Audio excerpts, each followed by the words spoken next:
Alright guys, this is your bench press technique tutorial video. We'll go through all the main points of the bench press that you need to hit every single time you are benching. Okay, so firstly we're going to start with your bum on the bench, then you're going to lie back and put your shoulders on the bench. Okay, only your bum and your shoulders should be on the bench, so there should be a gap in between the bench and your lower back.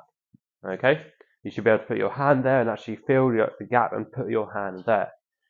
Then we want to plant our feet firmly on the floor, really push them into the floor and create that tension throughout your body so you can lift the most you can with your bench press.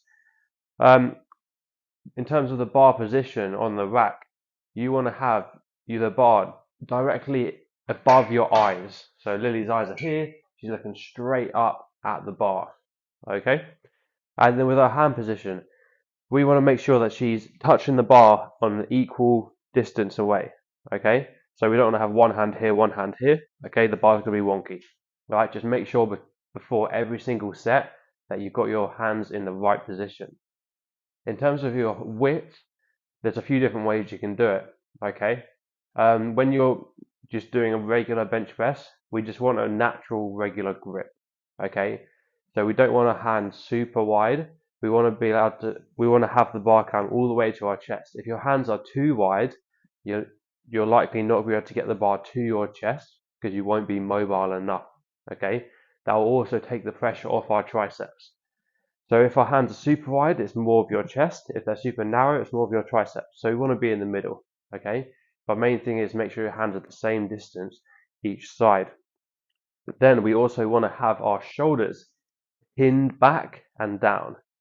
Okay, pin them back and then down, activating your lats. Okay, this is for your shoulder health and also creates that more of an arch where there's more of a gap between the bench and your lower back.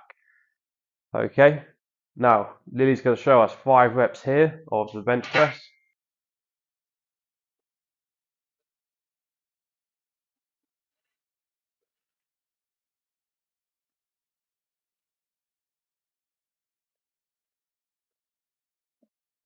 Good, nice. Okay, so you'll see there with Lily's reps, if you look closely at the path that her bar takes down, so the bar path, you'll see it's not a straight line. A straight line would look like this. Okay, so the bar is going to contact at her neck or upper chest. Okay, we don't want that at all. One, for safety. If you can't do the rep, then it's going to be directly on your neck, and also safety of your shoulder joint. Okay, that's going to put a lot of pressure on an angle that we don't want for your shoulders. So what we want instead is an arch in your bar path so that it contacts at your lower chest. Okay, that creates this kind of arch. So we start up here, we come down to your lower chest and then back up to above your eyes. All right, that's just going to make your bench press the most efficient. Okay, like I said, the contact point is our lower chest. Okay, so that's going to give you a guidance of to where your arch should be. If you're contacting up here, then you likely don't have an arch. We instead want to contact that lower chest. Okay, if you look closely at those 5 reps, you also see that Lily is bracing. Okay, like any other movement where you're lifting weight, you've got to brace. So before she breathes in, before the bar comes down, she breathes in. The bar comes down, holding in that breath. She presses up and then she can let go of the air. Okay, you're breathing in through your tummy. Okay, filling up your tummy here, then you press up, and once you know that you've got that rep, so kind of at this kind of angle, when you're almost finished, then you can breathe out. Okay, make sure that the air isn't going up into your chest. We want it down here. That's going to create the most tension and keep you safe. Okay, lastly, make sure that you have a spotter if you're going heavy. Okay, the best way to do this is to have someone standing behind you.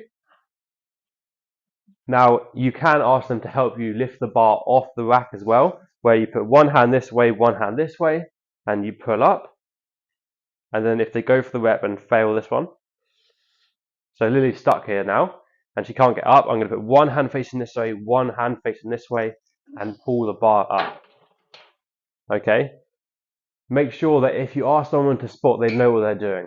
Okay? We don't want to go hand this way, because the bar could fall towards you too much. One hand this way, one hand this way. All right? Also, just communicate to your spotter what you want them to do. Okay? If you don't want them to touch the bar until you fail, you need to tell them that, otherwise they're not going to know what to do. All right? So just let them know that don't touch the bar unless I'm going to fail. Okay? Also have someone that has done bench press before so they know what you're doing, and tell them how many reps you're going to do. So if you just ask them to start spotting you, they're not going to have any clue how many you're going to do. Okay, so say I'm going to do 5 reps this set, I'm going to do 8 reps this set. Okay, you can also, you'll see in some gyms and some racks that have spotter arms on them, which are kind of arms that come out here. You want to put those just under where the bar sits at your chest height, so that if you fail, you're not going to just crush your chest. You can just roll the bar onto those arms. Okay, that's all.